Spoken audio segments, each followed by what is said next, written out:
Welcome to the SwellPro tutorial videos.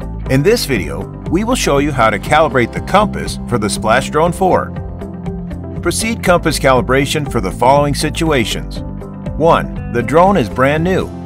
2. The drone is more than 100 kilometers away from the last calibration location. 3. The drone has been subjected to strong magnetic fields. 4. The drone has been crashed or subjected to the heavy shaking. 5. The drone sways or drifts excessively during hovering in GPS mode.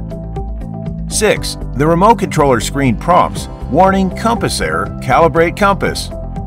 Note, compass calibration should always be performed in an open, outdoor area and away from any sources of magnetic interference, such as parking lots, high-voltage towers, metal structures, radio masts, or mobile phones. Please do not carry strong magnetic subjects with you during the calibration. Place the drone on a level surface. Power on the remote controller, then the drone.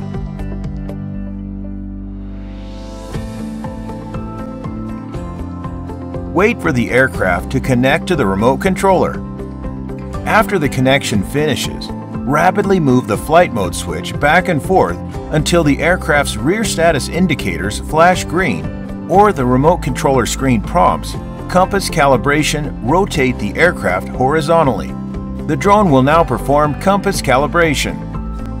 Hold the drone horizontally and rotate clockwise about 2 to 3 turns until the rear indicators slowly flash green or the remote controller screen prompts compass calibration. Rotate the aircraft vertically.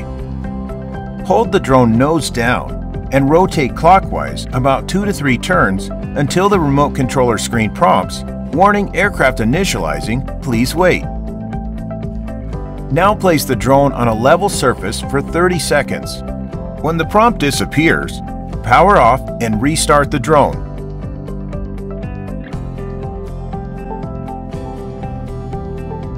The compass calibration is complete.